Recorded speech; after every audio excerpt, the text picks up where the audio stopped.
हमारी वीडियोस सिर्फ और सिर्फ लिखित मूल महाभारत पर आधारित होती हैं। हम किसी प्रकार का बदलाव नहीं करते। इस भाग में आप विस्तार से जानेंगे कि नारायणास्त्र के विफल हो जाने पर अश्वत्थामा ने किस प्रकार आग्नेयास्त्र के प्रयोग से एक अक्षौहिणी पांडव सेना का संहार कर डाला, किंतु श्री कृष्ण और अर्जुन पर अपने अस्त्र का प्रभाव न होने से चिंतित हुए अश्वत्थामा को व्यास जी ने शिव और श्री कृष्ण की महिमा बताई। पिछले भाग में आपने जाना था कि किस प्रकार श्री कृष्ण ने भीमसेन को रथ से उतारकर नारायणास्त्र को शांत कराया। उस अस्त्र के शांत होने पर दुर्योधन ने अश्वत्थामा से किस प्रकार की बातें कही। पिछले एपिसोड का लिंक आपको डिस्क्रिप्शन बॉक्स तथा चैनल के पेज पर मिल जाएगा। द्रोण पर्व अध्याय 201। हे राजन, तदनंतर अमेय आत्मबल से संपन्न कुंती कुमार अर्जुन ने अपनी सेना को भागती देख द्रोण पुत्र पर विजय पाने की इच्छा से उसे रोकना प्रारंभ किया, परंतु श्री कृष्ण और अर्जुन के द्वारा प्रयत्न पूर्वक ठहराए जाने पर भी वे सैनिक वहां खड़े न हो सके। अकेले अर्जुन ही सोमकों की टुकड़ियों, मत्स्य देशीय योद्धाओं तथा अन्य लोगों को साथ लेकर कौरवों का सामना करने के लिए आए थे। सव्यसाची अर्जुन सिंह की पूंछ के चिन्ह वाली ध्वजा से युक्त महाधनुर्धर अश्वत्थामा के पास तुरंत आकर उससे इस प्रकार बोले, हे आचार्य पुत्र, तुम में जो शक्ति है, जो ज्ञान है, जो बल पराक्रम, जो पुरुषार्थ, कौरवों पर जो प्रेम तथा हम लोगों पर जो तुम्हारा द्वेष हो, साथ ही तुम में जो तेज और प्रभाव है, वह सब तुम यहाँ मुझ पर दिखाओ। द्रोणाचार्य का वध करने वाला वह धृष्टद्युम्न ही तुम्हारा सारा घमंड चूर कर देगा। कालाग्नि के समान तेजस्वी तथा शत्रुओं के लिए यमराज के समान भयंकर धृष्टद्युम्न पर तथा श्री कृष्ण सहित मुझ पर भी तुम आक्रमण करो। युद्ध में मैं तुम्हारा सारा घमंड दूर कर दूंगा।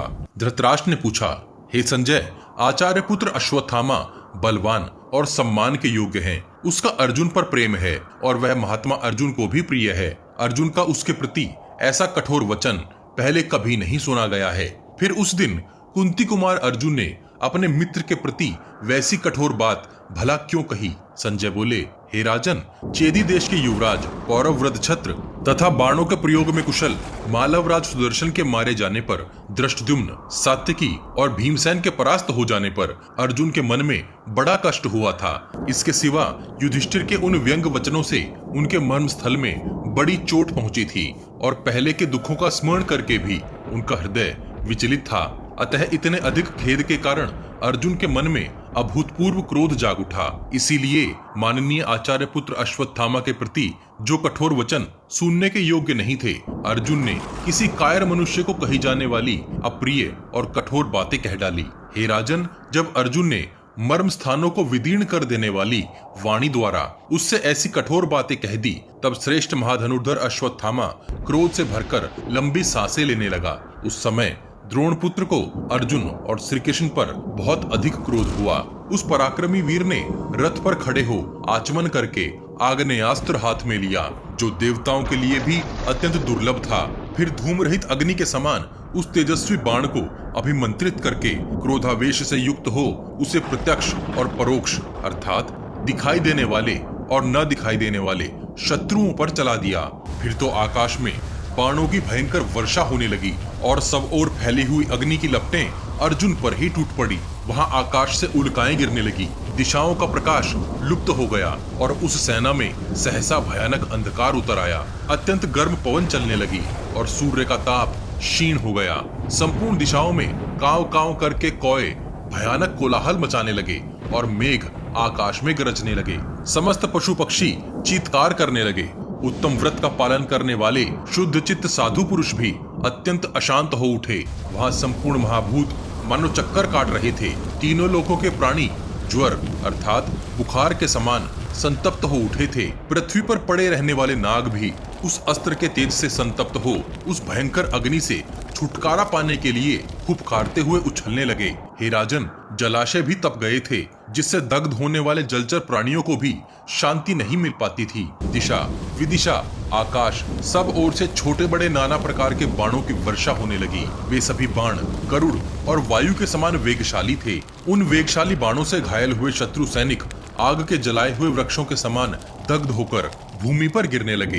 हे राजन, जैसे प्रलय काल में संवर्तक अग्नि सब प्राणियों को जलाकर भस्म कर देती है, उसी प्रकार उस आग्नेयास्त्र ने पांडवों की उस भयभीत सेना को युद्ध स्थल में जलाना आरंभ कर दिया। हे राजन, पांडव सेना को दग्ध होती देख आपके सैनिक अत्यंत प्रसन्न हो जोर जोर से सिंहनाद करने लगे और नाना प्रकार के शस्त्र बाजे बजाने लगे। हे राजन, उस महासमर में सब लोग अंधकार से आच्छन्न हो गए थे। पांडवों की समस्त सेना और सव्यसाची अर्जुन भी दिखाई नहीं देते थे। हे राजन, अमर्ष में भरे हुए द्रोण पुत्र ने जिस प्रकार उस अस्त्र की सृष्टि की थी, वैसा हम लोगों ने पहले न तो कभी देखा था और न सुना ही था। उस समय अर्जुन ने ब्रह्मास्त्र प्रकट कर उसे चला दिया, जिसे ब्रह्मा जी ने संपूर्ण अस्त्रों के विनाश के लिए बनाया है। फिर तो 2 ही घड़ी में वह सारा अंधकार दूर हो गया, शीतल वायु बहने लगी और सारी दिशाएं निर्मल हो गई। वहां हम लोगों ने वैसा अद्भुत दृश्य देखा था। पांडवों की सेना उस अस्त्र के तेज से इस प्रकार दग्ध एवं नष्ट हो गई थी कि उसे पहचानना भी असंभव हो गया था। तदनंतर उस अस्त्र के प्रभाव से मुक्त हुए महाधनुर्धर श्री कृष्ण और अर्जुन एक साथ दिखाई दिए, मानो आकाश में चंद्रमा और सूर्य एक साथ ही प्रकट हो गए हों। उस समय गांडीवधारी अर्जुन और श्री कृष्ण दोनों के शरीर पर आंच तक नहीं आई थी। पताका, ध्वज, अश्व, अनुकर्ष अर्थात रथ का निचला भाग और श्रेष्ठ आयुध सहित मुक्त हुआ उनका वह रथ आपके सैनिकों को पुनः भयभीत करता हुआ चमक उठा। तब पांडव हर्ष से खिल उठे और क्षण भर में शंख तथा भेरियों की ध्वनि के साथ वहां कोलाहल गूंज उठा।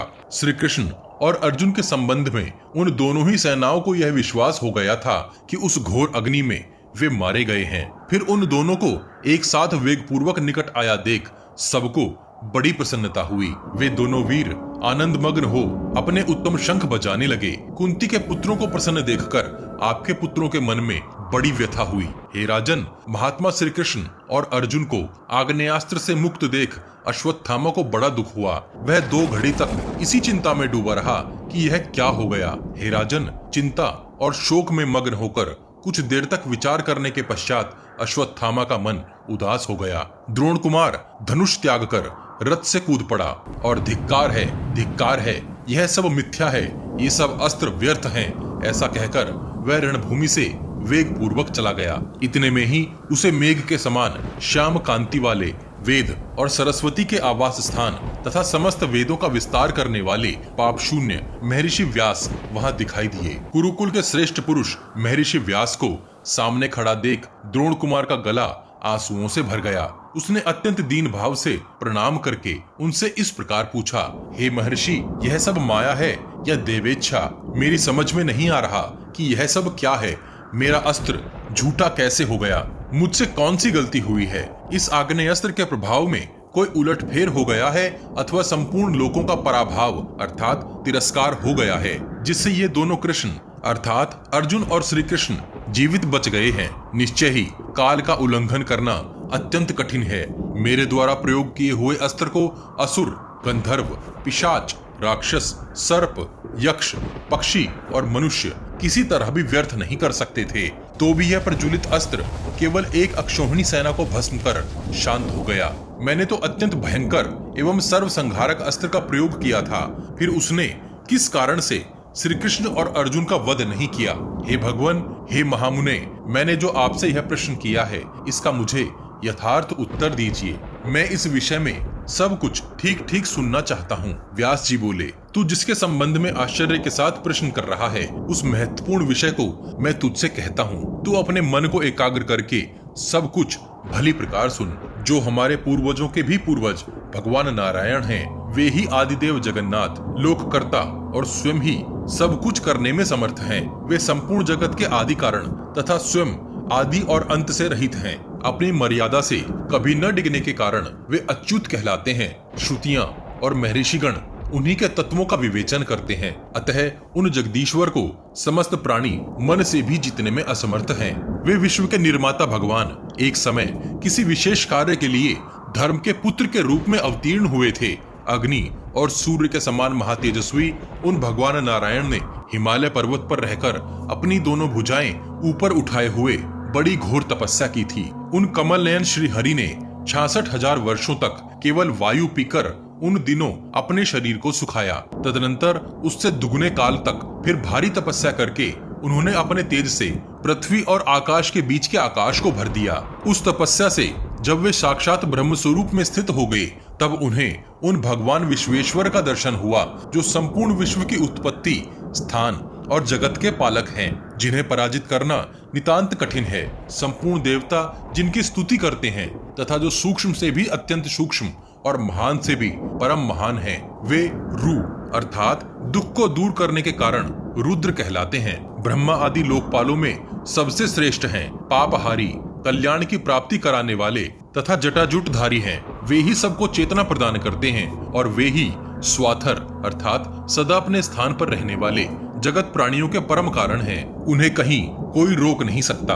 उनका दर्शन बड़ी कठिनाई से होता है। वे दुष्टों पर प्रचंड कोप करने वाले हैं। उनका हृदय विशाल है। वे सारे कलेशों को हर लेने वाले तथा सर्वसंहारी हैं। साधु पुरुषों के प्रति उनका हृदय अत्यंत उदार है। वे दिव्य धनुषों और 2 तरकश धारण करते हैं। उनका कवच सोने का बना हुआ है तथा वे अनंत बल पराक्रम से संपन्न हैं। वे अपने हाथों में पिनाक और वज्र धारण करते हैं। उनके एक हाथ में त्रिशूल चमकता रहता है।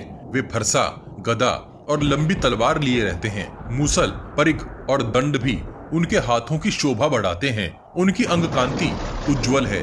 वे मस्तक पर जटा और उसके ऊपर चंद्रमा का मुकुट धारण करते हैं। उनके श्रीअंग में बागंबर अर्थात बाघ की खाल शोभा देती है। उनकी भुजाओं में सुंदर बाजूबंद और गले में नागमय यज्ञोपवीत शोभा पाते हैं। वे तपस्या की निधि हैं अर्थात तपस्या से अर्जित होते हैं और वृद्ध पुरुष प्रिय वचनों द्वारा उनकी प्रस्तुति करते हैं। जल, दिशा, आकाश, पृथ्वी, चंद्रमा, सूर्य, वायु, अग्नि तथा जगत को माप लेने वाला काल, ये सब उन्हीं के स्वरूप हैं। वे ब्रह्मद्रोहियों के नाशक और मोक्ष के परम कारण हैं। दुराचारी मनुष्य उनका दर्शन पाने में असमर्थ हैं। जिन्होंने मन से शोक और संताप को सर्वथा दूर कर दिया है, वे सदाचारी ब्राह्मण अपने पापों का क्षय हो जाने पर जिनका दर्शन कर पाते हैं। यह संपूर्ण विश्व जिनका स्वरूप है, जो साक्षात धर्म तथा स्तवन अर्थात स्तुति करने योग्य परमेश्वर हैं, वे ही महेश्वर वहां उनकी तपस्या और भक्ति के प्रभाव से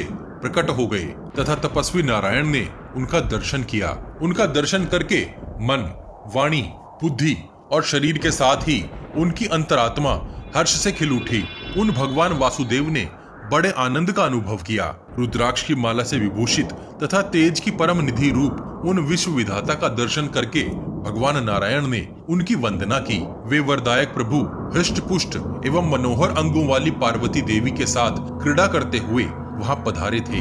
उन अजन्मा, ईशान, अव्यक्त, कारण स्वरूप और अपनी महिमा से कभी न डिगने वाले परमात्मा को उनके पार्षद स्वरूप भूतगणों ने घेर रखा था। कमल नयन भगवान श्री हरि ने पृथ्वी पर दोनों घुटने टेक कर अपने मस्तक पर हाथ जोड़कर अंधकासुर का विनाश करने वाले उन रुद्रदेव को प्रणाम किया और भक्ति भाव से युक्त हो उन भगवान विरूपाक्ष की वे स्तुति करने लगे।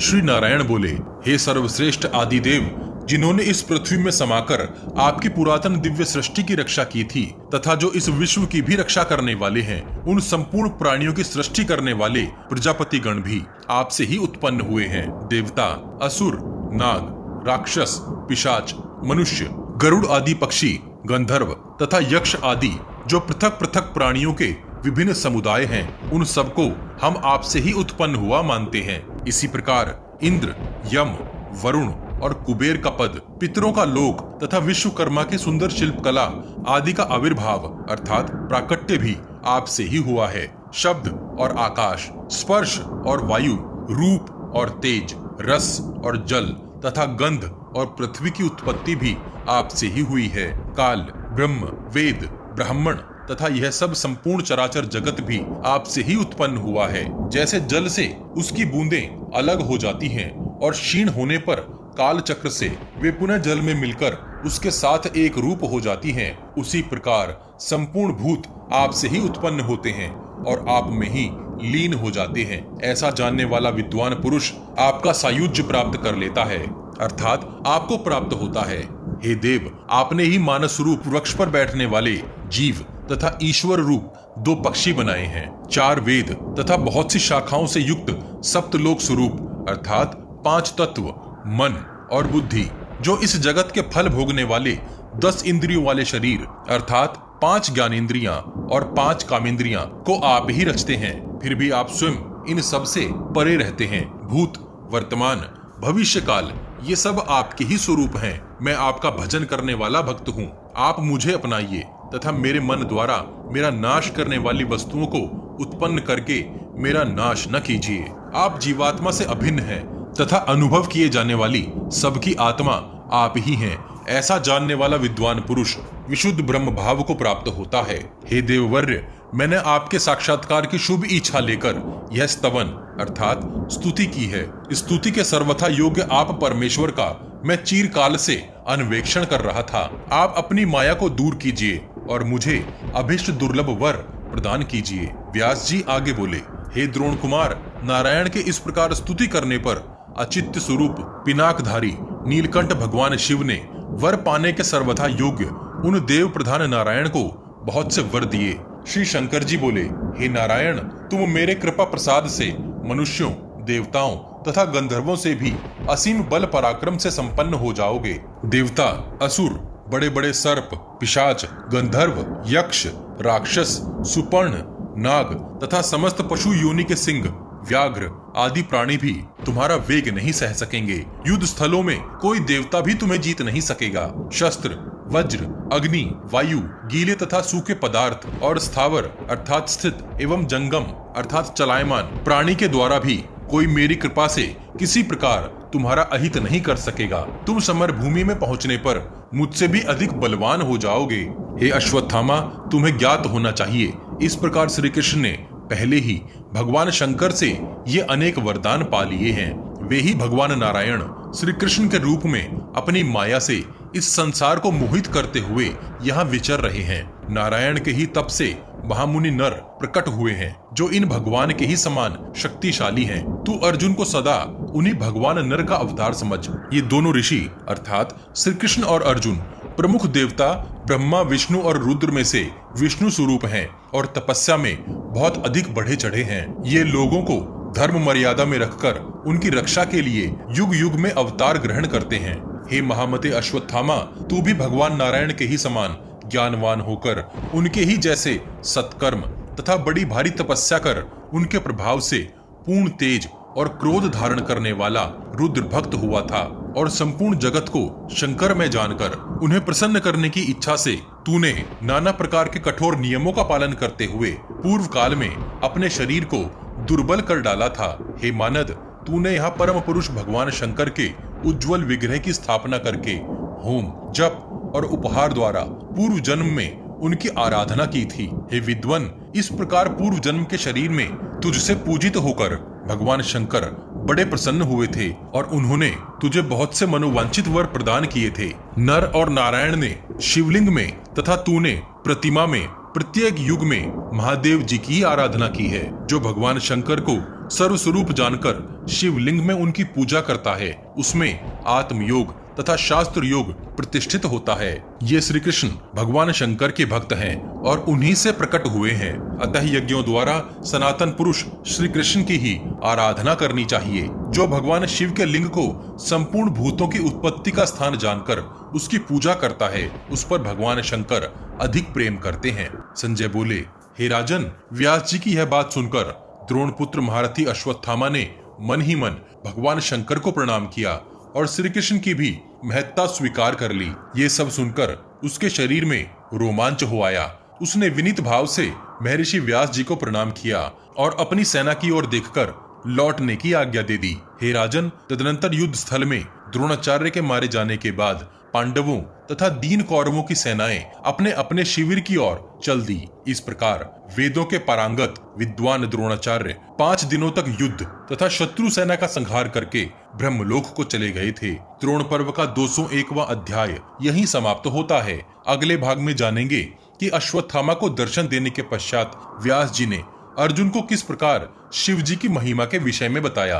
अगला अध्याय द्रोण पर्व का अंतिम अध्याय है। एक सूचना, इंटरनेट और सोशल मीडिया पर महाभारत और उनके चरित्रों को अनाप शनाप तरीके से बहुत ही विकृत करके जनता अर्थात आप सबके सामने परोस दिया जाता है, जिसके कारण अधिकतर लोग बिना सर पैर की बातों को आधा अधूरा जानकर इस महान महाग्रंथ पर विकृत धारणा बना लेते हैं। हम महाभारत का सही रूप आप सब तक पहुंचाने का भरपूर प्रयास कर रहे हैं, जिसके हर भाग को लिखित महाभारत से मिलान किया जा सकता है। सही महाभारत को आप सबके सहयोग से ही आम जनमानस तक पहुंचाया जा सकता है। वीडियो को शेयर अवश्य कीजिए और इस विशाल प्रोजेक्ट को आगे बढ़ाने में हमारी सहायता कीजिए।